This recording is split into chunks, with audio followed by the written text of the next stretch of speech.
So, um, as I said, it's Dorothy Morgan, and she's going to talk about mites and microscopes. So, how to use these digital microscopes when looking for damaged mites. And I just want to say that I just came away from just a fabulous week with Dorothy and a lot of others, people that have come from Alabama, Tennessee, Ohio, Kentucky. Tennessee, that was me with my rental car.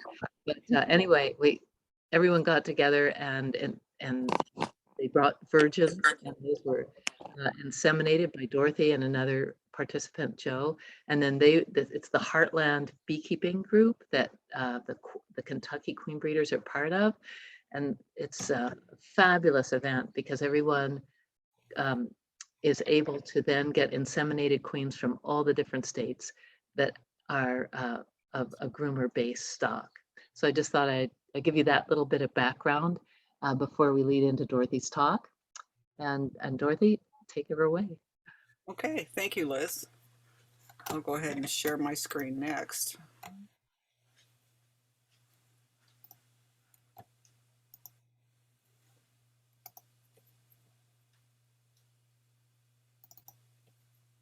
Okay.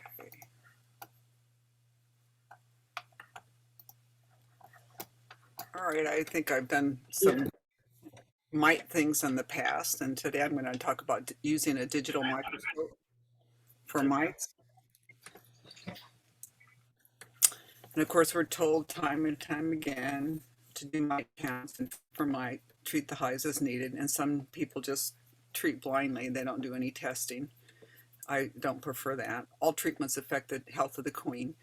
Do your mite counts, and treat as needed. If you've got to just not do your mite counts, you've just tied into treating, I suggest that you remove your queen while you're doing those mite treatments because they do affect her to some degree.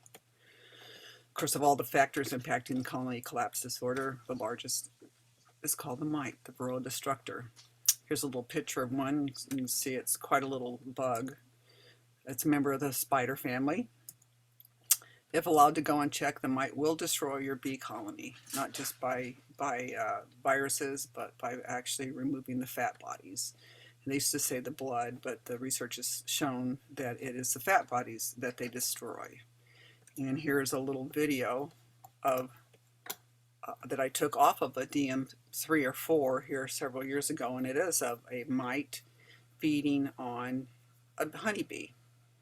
And you can actually see the fat bodies through the shell of the Varroa, and there's the freshly dead bee. And I was up in Ohio, we were collecting semen and inseminating, and we were doing before in the morning we were doing some mite checks for chewing and stuff, and here I saw this bee on the bottom of one of the mite boards and just put my little microscope down on it, and with my iPhone I videoed that. Most of these pictures that I've taken are just clicked on the screen of the microscope.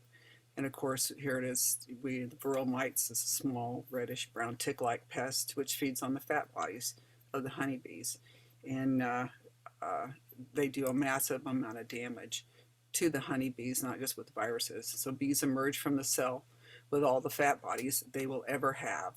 So they don't reproduce the fat bodies once they've been removed by the Varroa.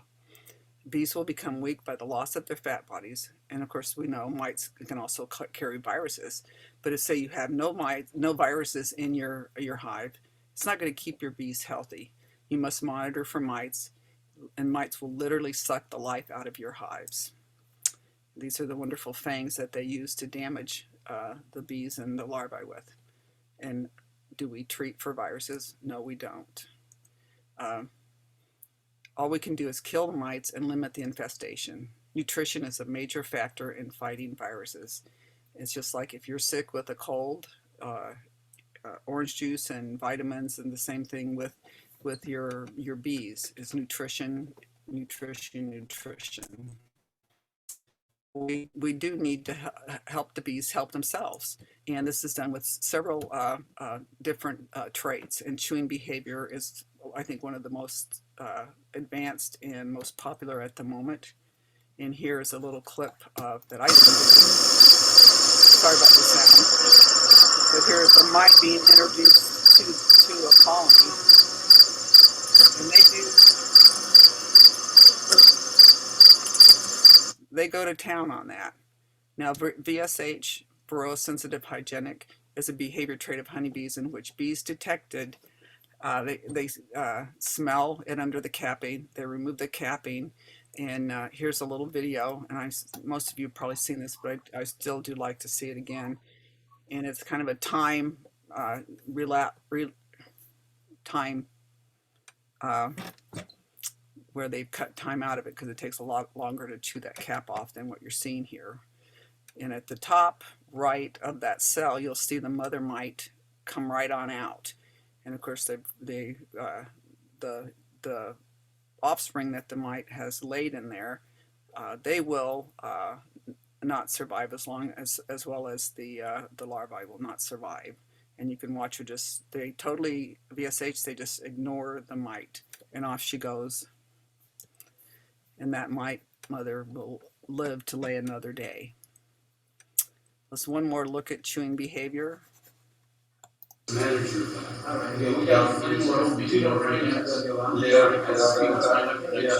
That's one of my favorite. Now this is one of my videos. When I'm collecting drones for insemination, I'll be sitting in front of the hive and I see this behavior constantly on all my hives. And at first, when I first saw it, I really thought it was a robber or something. And then the more I looked at it, no, they weren't fighting. They weren't trying to sting. It appeared to me that they were grooming.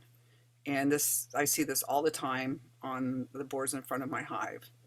And I went ahead and videoed this and took it in on my computer and put it in my Photoshop. And then I blew it up so I could see it. I did.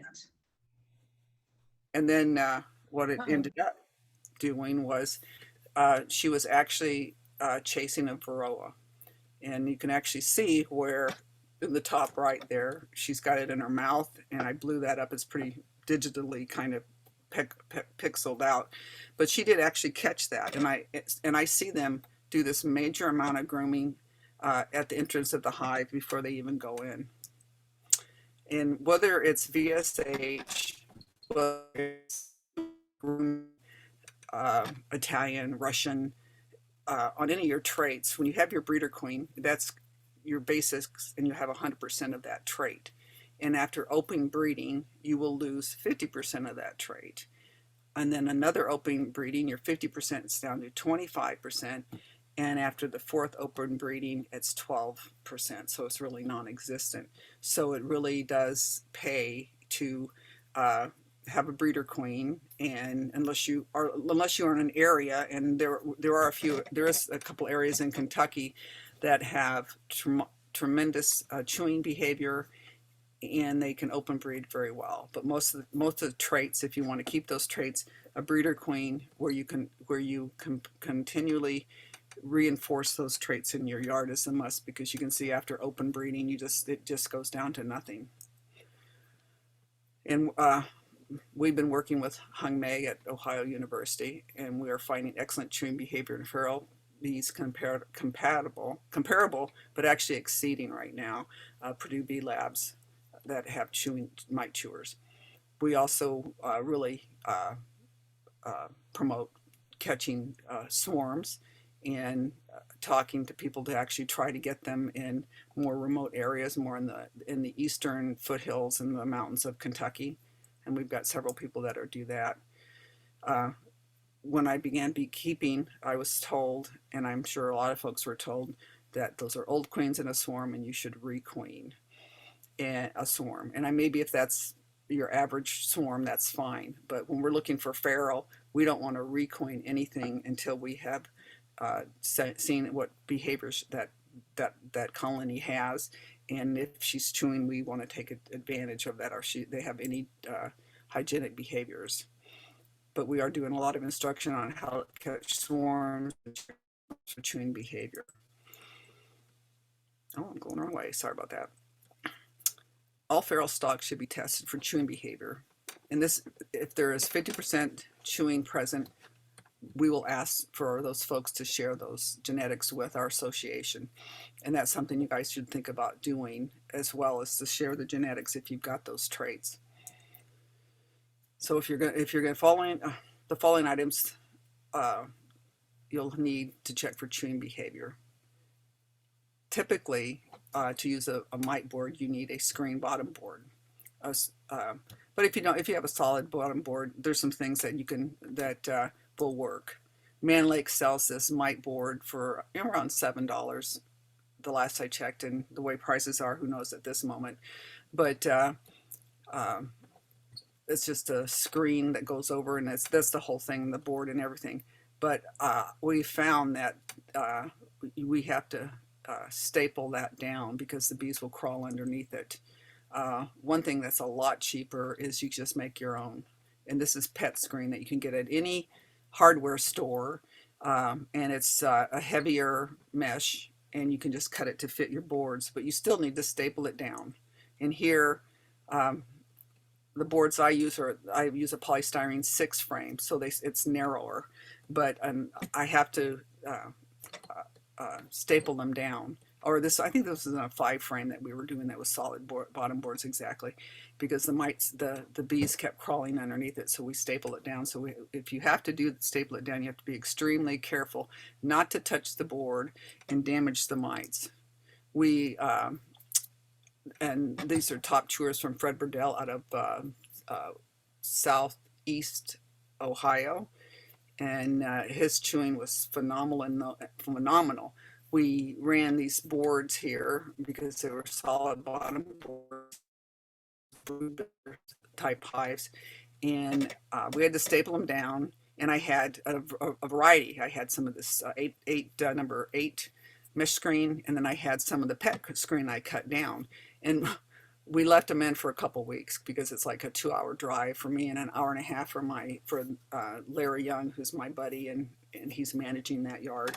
And there was not one mite on these number 8 screens. They had gone down, and they had removed every one of those mites picked them through the screen. The mesh that I used, the pet screen, they could not get to the mites, so I was able to pull that off and could get a decent mite count that way.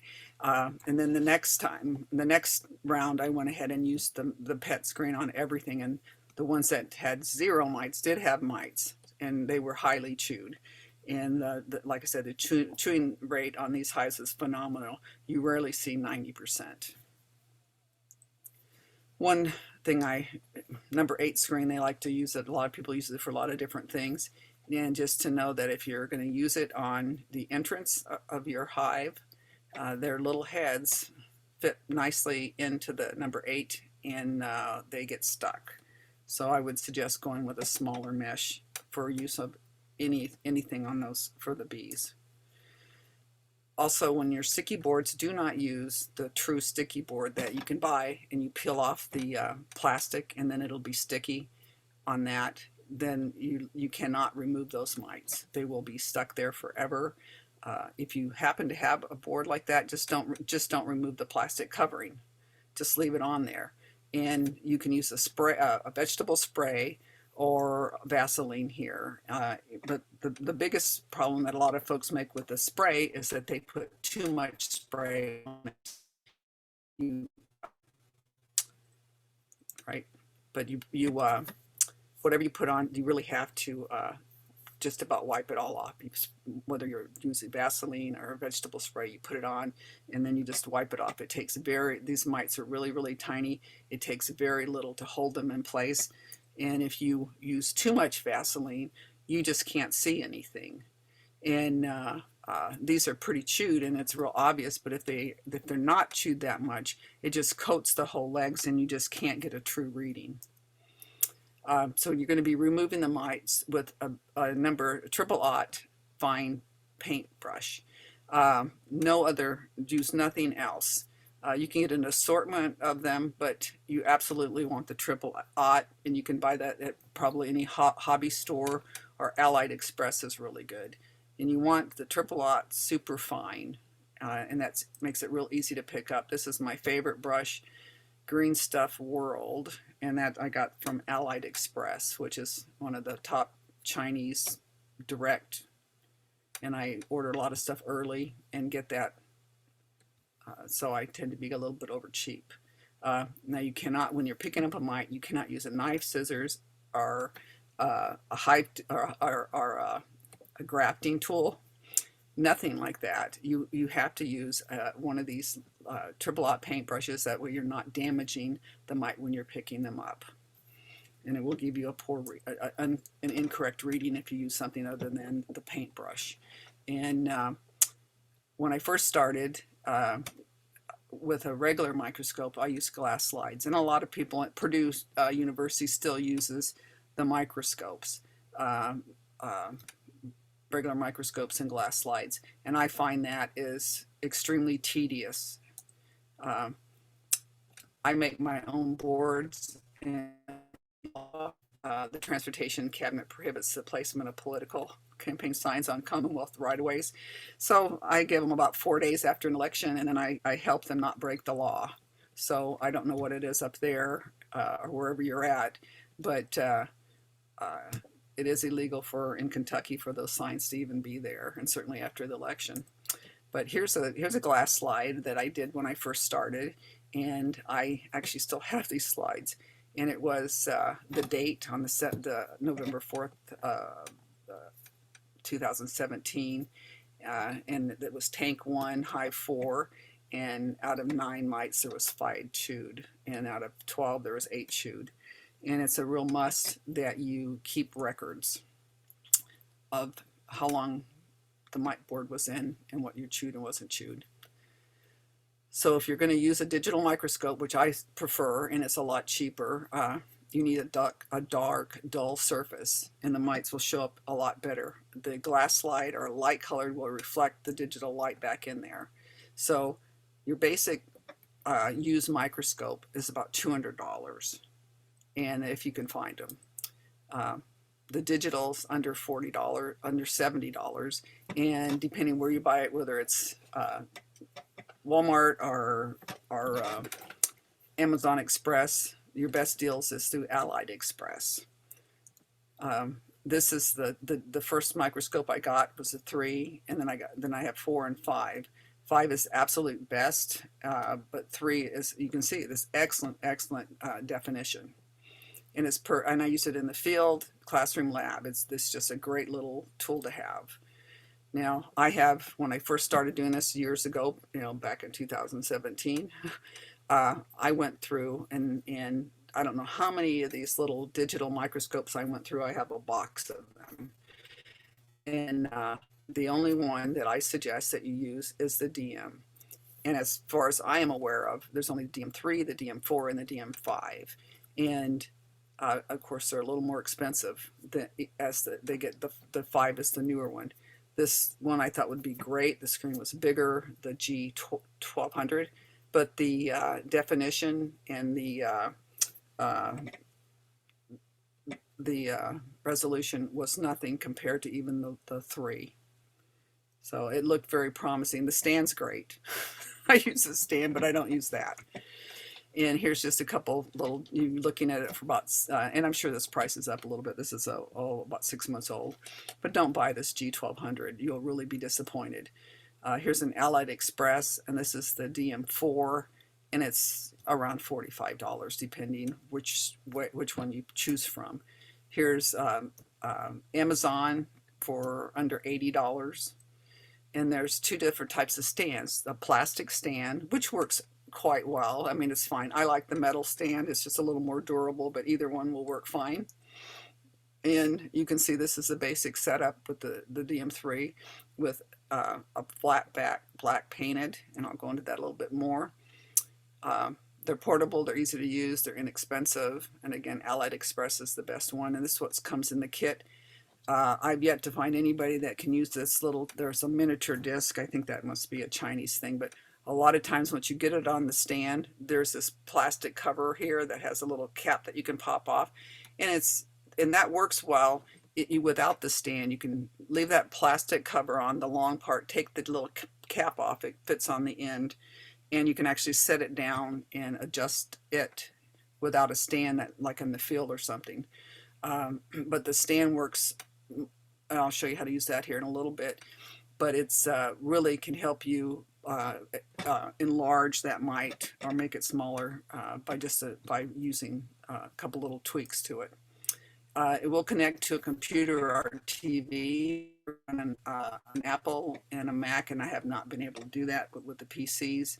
Dwight Wells was able to, this is actually his setup, get it onto his PC. And they are powered by a lithium battery, which is, they call it a AA battery, which is not your basic AA battery. You have to special order it. It's no big deal. I've got microscopes that are 4 or 5 years old, and that battery's still going well. And then there's a charging port or a power port with a USB cord that's furnished with it. There's 8 LED lights and a full high definition lens. And that will, if you use light surfaces or glass, those lights are so strong they will reflect back up into the camera and distort your picture. So you want a dark, flat surface. There's also a dimming switch on one side and a slot for a memory card. And then here's just kind of how it looks up. Where it shows you where the charging ports are and the memory cords, the memory slot, and the LED control. And it doesn't have that good of instructions on it. And the biggest thing I had was learning how to focus it, which I'll go into here in a little bit. But here's your on-off button. And then there's a memory of different things to change your language. But the tricky thing here is the focus dial. And the focus dial, you go all the way to one end. I think it's to the left. I don't recall exactly this moment. And it'll get like 10 times that magnification. Or depending which microscope you have, you can go all the way to turn that little round dial all the way to the other way, and it'll go to the most magnification. And here you can see as the other end is 500 to 1,000 on the focus point. And you use the stand. Here's where it kind of messes people up. You can blow that mite to fill the whole screen just by bringing the microscope up and down and using the focus point, and you'll can magnify it up huge, or you can bring it up and make it fairly small. And here's, again, I'm saying don't use any surface. This is a piece of metal that Larry cut for us, and it's probably a 2.5 by 3 inch piece, and then it's spray painted with black paint. And I drew the pencil lines on it, and that way I could line up the mites, and I could do a quick count, and I didn't have to worry. I could line up about 10 of them, do the counts, swish them off, and go to the next one. So it was very controlled. Otherwise, it gets to be very tedious if you're doing a number of hives. So here's just a few things of just to, do you have chewing behavior? You might have chewing behavior and you don't even realize it. It's surprisingly amazing how many people do have chewing behavior in their hives and don't realize it. Just simple things of like this was a nuke box that they were chewing their way out of.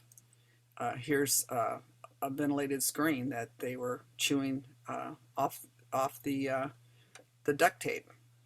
Here's a entrance reducer from Zelma Boggs out of West Virginia, and literally, and I know places in Ohio and other places that they literally have chewed through wooden hives and made their own exit. And I have polystyrene, and they haven't made their own exit, but they do tend to chew around the entrance.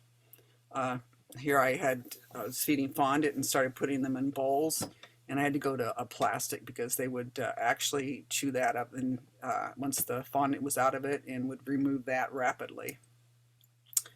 So when you're looking at through the microscope and you're doing counts, if the mite's chewed, it counts as chewed, whether it's the body, whether all the legs are off, or any damage is considered chewed. And anywhere on that mite gets damaged, that mite will die. It has no way, because it has fat bodies, to stop the hemorrhaging from the chewing. And it's very typical. If you look at on the left side, the second one down, you'll see that there's the legs, they'll chew the foots very most commonly, and you'll see a little circle. There's normally like a little hairy foot that sits there on the end of that leg, but if you see on the little second black arrow in the middle how that's just a circle, even just something damaged like that, that's considered chewed. There's also, if you notice on the bottom left here, there is a breathing tube that sits in there. I can't recall what it's called right now. That when the mite goes down into the cell, that it puts that tube up there and can breathe on that. And there's a lot of times that you'll go, that's just odd that it's chewed there, but that's another soft body piece that is easily chewed on by the mites. So kits for, I run with a kit all the time, and of course, digital microscope. I think that's a 5 sitting there. Again, something to put them on. You have to have your mite boards, a triple-aught fine paintbrush. You need to record everything, and your vegetable spray, a light, optical help, and of course your drop board. And you need to keep a record of each hive must be kept, and that's you should check them 3 times a year. And they will be different if they're bringing in a lot of honey, and their workforce is storing honey and during a heavy nectar flow. Your mite count chewed will probably be lower than when it's in a dearth or it's a slower time, because the bees are focused much more on bringing in nectar. I went over that already. So these are a variety of colors of mites. So you're not going to count the smaller size white or yellow. They're either males or immature mites, and you just don't count those. Here is I thought this was pretty interesting. This is a male mite, and it was of course these feral stock, they do VSH, so they pull out they pull off the cap and pull out whatever's in there. So you're looking at the mite board. You find all kinds of stuff on the bottom of the mite board, and I found this and I thought that was quite interesting. Here's some mite boards. I just took a snap of it at Purdue University, and you can see the mites that they collected and how many were chewed. Here's a picture of the triple-aught paintbrush with a mite on it, and I do dampen that a little bit and it makes it easier to pick it up. Here's a picture of the brushes from Amazon, but the best buys are still Allied Express. So you can pick up 1 or 2, probably for every bit of that kind of money at any hobby store. And then a little picture of what the mites look like on the drop board, kind of oval shaped, dark. You're looking for the dark ones, not the lights. So other notes just to remember, after spraying the vegetable oil on or Vaseline, just almost wipe it completely off. It needs very little. I think I've said that. The latest is still the DM5. I've had someone that bought a DM12 thinking that's what she was buying, and it was not a quality microscope or anything. They were just cheating off of there. Another thing that you can use these microscopes for is looking at grafts.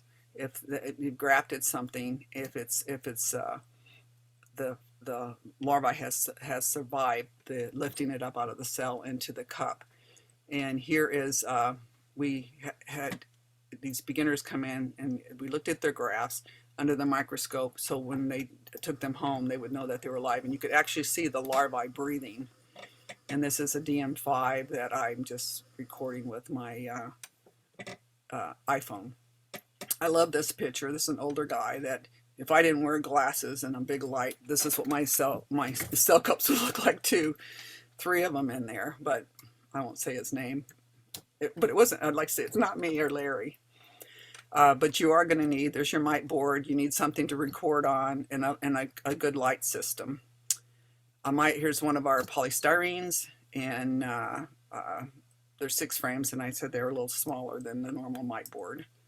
Another thing, just to make it a little easier, if you're having difficulty seeing the mites, to pick them up off the mite boards, they sell this on Amazon. It's just a magnifying glass 30 times, which is pretty good, and I'm sure it's around $20 now. So light source glasses, brush, mite board, and paper, pen. in a little picture of the mites. Another one, and you can see there's probably a little bit too much oil on that. And yep, there's a lot too much oil on it. Again, too much oil. This one is, I don't believe, is damaged anywhere. Here's one that's pretty well chewed. Another one that's pretty well chewed. More mites, more mites. And that's, if you look down the scope and you see that, you have to take your brush and put them on their backs. So that's something that a good pair of reading glasses will help you get them on their backs before they go under the microscope. Here's a picture of a mite that I got off of, I don't know, something, and it's not chewed at all. Again, those are all pretty much healthy mites. And keep a record, again, the date the board was put in, the date you removed the board, the chewed mite count, and the unchewed mite count, and then you do a percentage. Any questions?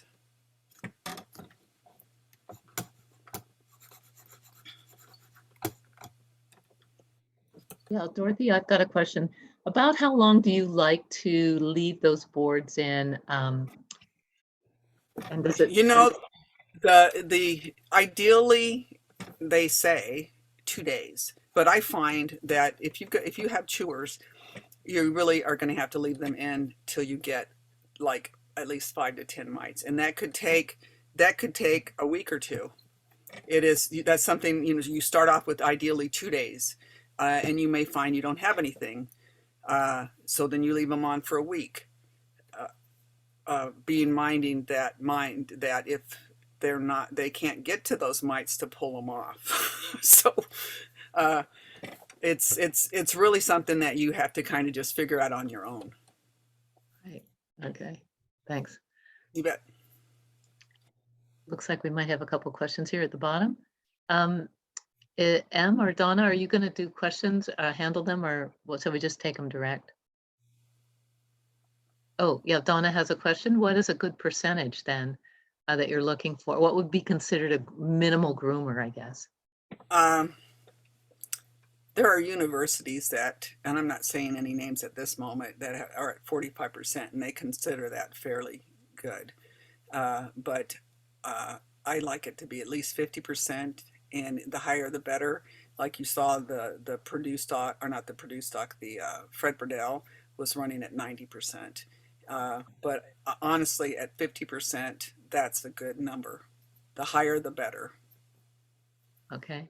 And that looks like we've got another question here. Could you use mites that have dropped after treating, or just naturally? No. You have to, if you treat, typically I've seen that where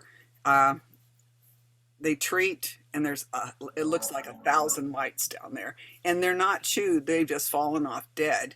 And you will spend forever. I mean, it would be fun to look at them, but the fun gets kind of old after a little while, and it's not so fun. But absolutely, if you're treating, they're falling dead because of the chemical you're using. They're not being pulled off. They're not being chewed on. So other than to look at them, it's not beneficial to look at them because they won't be chewed on. Thank you. And I guess well, there may be mixed with some chewed on, but you would go through so many, and your percentages would be crazy low. Yeah. So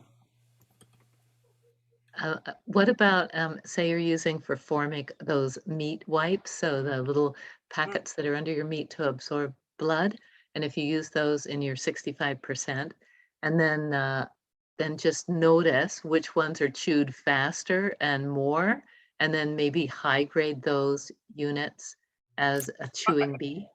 Do you mean the ones that are trapped in the paper that you put on top? This would be just even, it has nothing to actually do with mites. It would just be to look for chewing behavior. And that would be, do they chew these little mite wipes preferentially more than other hives? And then focus on those. What would you think? Well, I'm not familiar with the mite wipes that you're talking about, but if any chewing that happens in that hive is a alarm that should go off, that you would think, okay, let's look at this hive closer. I mean, I've had bees for well, since 2010, and there was no chewing hadn't happened, and so I started bringing bees in from Purdue, and then we went into the feral stock and became trapping. And uh, I mean, I can't put anything in a hive now that isn't chewed up.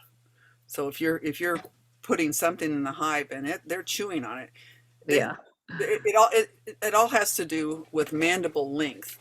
And Hung Mei, out of Central State, she did a study where she measured the mandible length, and the shorter the mandible, the more they're able to chew. And the commercial stock had the longest mandibles. Purdue had the shorter, and the actual shortest was the true feral stock. So, uh, it's really important if you're somewhat remote and you're trapping for feral stock, that you look for chewing and grooming behavior. You'd be, the grooming behavior you can see on the activity in the front of the hive. Thank you. Mm-hmm.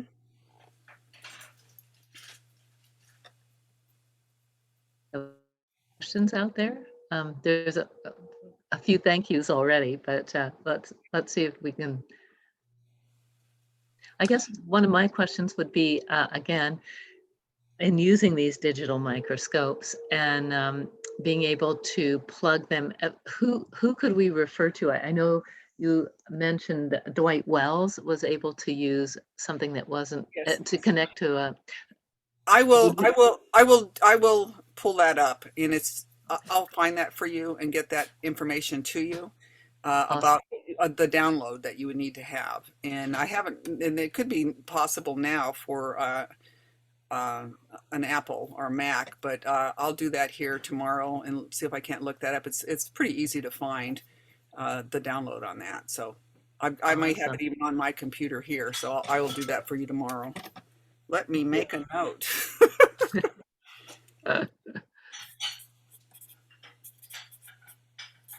Okay. So we do have a couple more questions here. Sure. Does the hot weather affect the bee's ability to chew? Well, it affects mine. So um, I have not noticed the heat, but I would assume that depending what it probably does, because if it's very hot out, they're more interested in keeping that hive cool. And common sense would say that most of the uh, population is ventilating that hive more than they are doing hygienic behavior. This depends if you've got a heat problem going on. I mean, you can put your hand in front of a hive on a hot day and you'll feel the breeze coming out. So I would assume, yes, it would, just like if there was a heavy nectar flow, it would assume that type of activity inside the hive. Another question by Anthony. So what are you actually looking for? What kind of damage to the mites? You're looking for anything. You're looking for typically, and Brock Harper of Purdue University did he has a computer analysis that you send him pictures of the mites, but the only thing it does is it monitors the legs, if there's damage on the legs, and it doesn't monitor if there's body damage, and it doesn't monitor if there's chewing at the base of the leg. So when you're looking at the mite, you will be looking at, you can look at first the legs. If there's chewing on the legs, it's chewed. I mean, it's kind of fun to look to see where else it's chewed.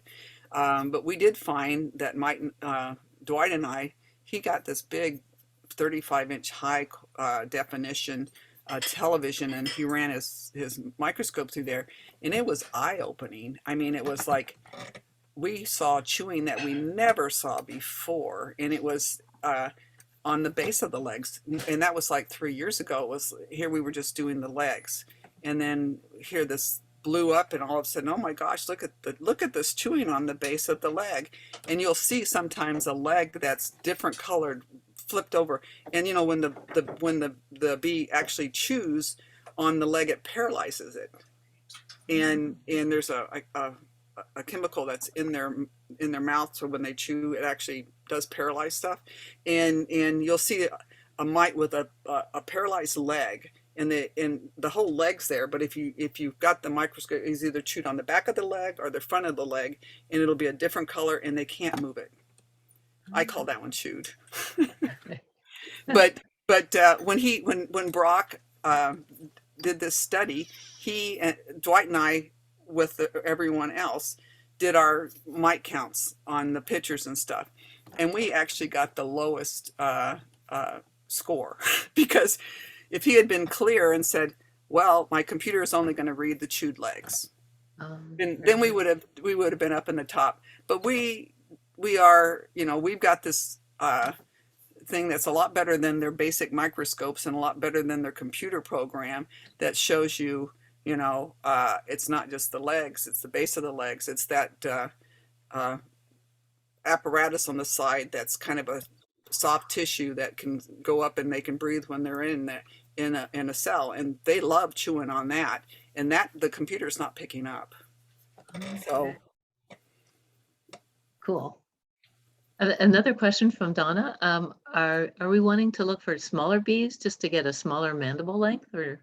No, because it's, I guess if you had a smaller hammer, doesn't make it any stronger, and it's not the size of the bee, it's the size of the mandible, and I guess you'd look at it as a big guy with a little hammer. I don't even think you'd look at it that way, but they did not do size of bees, and a lot of my bees are they're various sizes, but they tend to be larger than commercial bees, the feral stuff, and that's kind of an interesting thought. But the size, I don't think, has anything to do with it. It's probably a ratio to the jaw muscle and everything. So, right. Oh, we've got another question here from Anthony. How extensive does the chewing damage have to be to cause the mite to drop to the board? Minimal. They only have to be dinged a little bit. That doesn't mean that they'll reach over and pull them off and chew on them, and they will just I used to think, somebody said, well, they're eating the mites, and I thought, oh no, they're not eating the mites, but they could be eating the mites, so they'll pull them off and damage them, and if they end up dropping out, they do. Or I mean, we see them just where the legs are all gone and the body's chewed up, so they are kind of using them as crispy treats, I think. So I think they're taking their fat bodies back. So that's an interesting thought. That's cool. Oh, we've got another question again. This is Anthony one more time. What appears to be the most effective type of bee for chewing? I guess Italian versus. I would say the darker bee.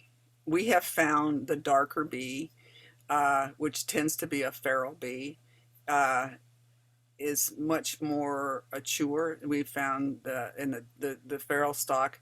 I mean, that these guys that are trapping in the hills in Kentucky, they're dark bees, and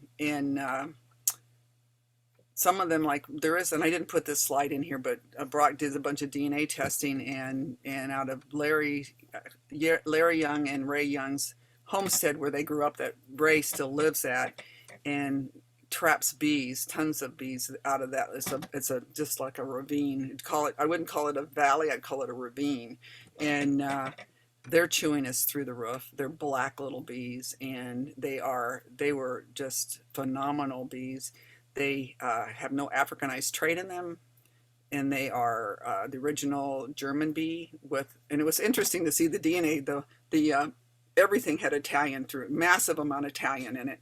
And then there was the German bee, and then the Africanized bee was just through everything. And actually Eastern Kentucky was the only place that did not have the Africanized bee in the DNA research that he did.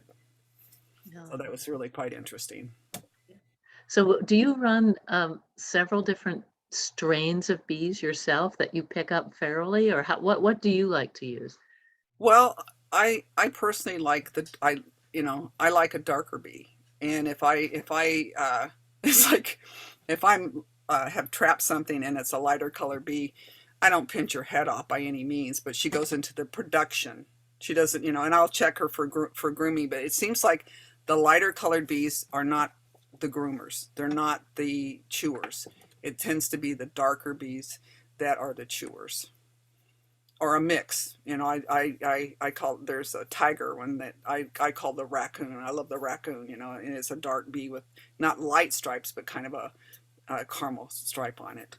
But I really, of all the bees I've seen chew, most of them are all dark. It's rare, and I can't really recall of a light colored bee that, a bright yellow bee that was a chewer.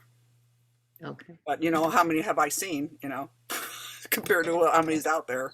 So that would be interesting if anyone did have a high chewing hive and it had a bright yellow queen in it. But I'd be interested in knowing that. I've never seen it, but, I'm just down here in Kentucky. So, but I do travel all over the place, but in the Midwest, so I just haven't seen it. But that doesn't mean it's not out there. Yeah, thank you. So basically, you'll go get ferals, and you'll bring in. Well, I guess because you're part of this Heartland group and the Kentucky group, and you're all sharing your stocks, and you all define your own stocks or strains. It's kind of funny. The Heartland Honeybee Breeders Co-op has been going on since 2013, I believe.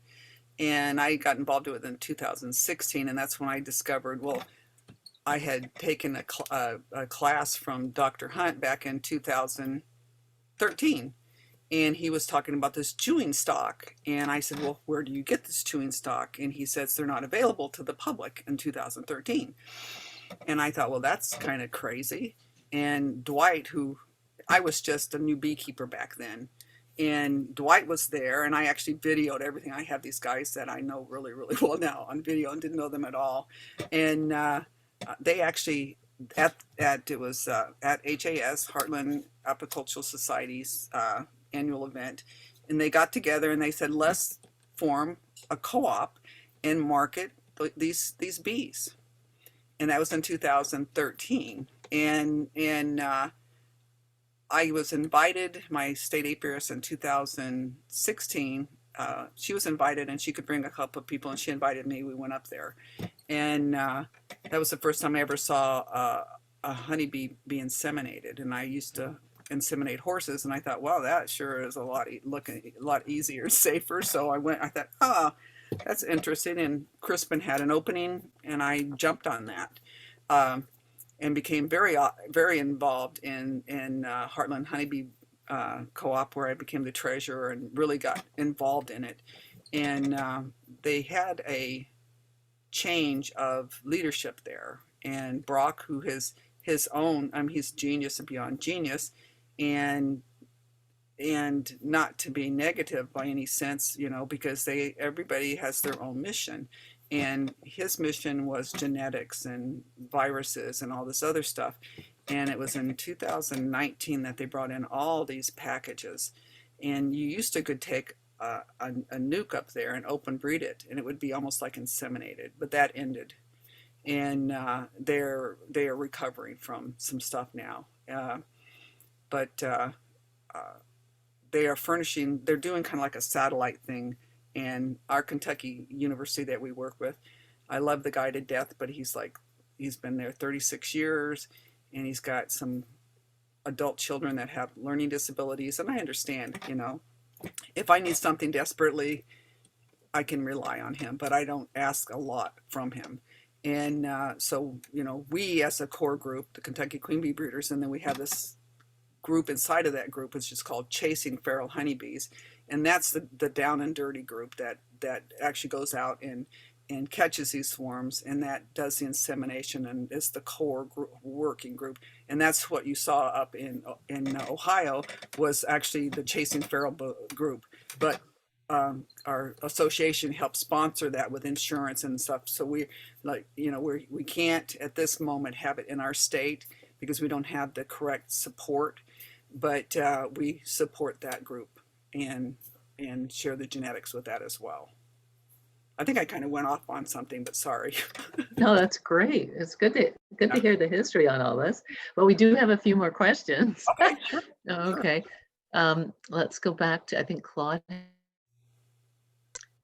let's see. Yes, at what percentage chewing can we safely stop treating to control Varroa? It's not the controlled, it's not the chewing amount. It would be whatever your monitoring would say. And if you're having, we have one mite per 100, I think is what if it exceeds that, then you have to treat or something, or you have to treat.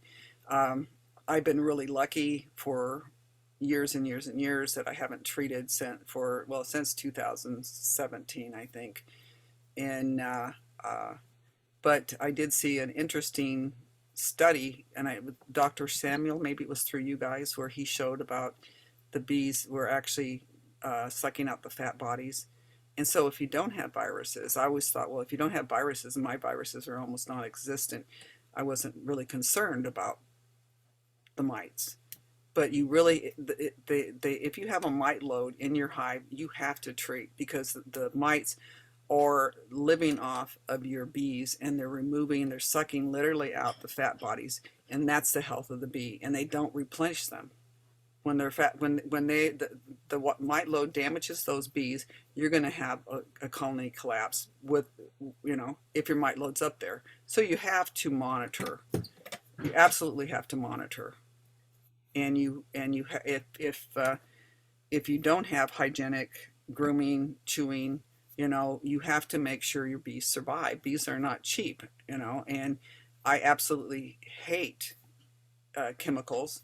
A woman in our association did something on, she uses those uh, hive minders, and she did a study, and she's going for her master's in our master beekeeper.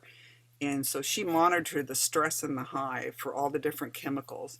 The least amount of stress that was recorded by that monitor system was oxalic acid fog, Yeah. as opposed to everything else caused really major stress in the hive.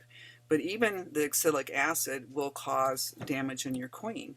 So, if you have a mite load, the best thing you can do is remove that queen out of that situation, because she's there. Everybody else rotates out so many weeks they have. And she's there for, a year to several years. So you need to take care of her, especially if you've got a breeder hive or a really super queen and you've got some problems in that, and your mite load's up there, and you've got to treat. You should really remove her for the treatment. Okay. So any percentage, probably over one, you'd go ahead and treat for Varroa. Is that kind For of the my bottom? personal, I'm not going to say what I would do or not do, honestly, but I would go with what your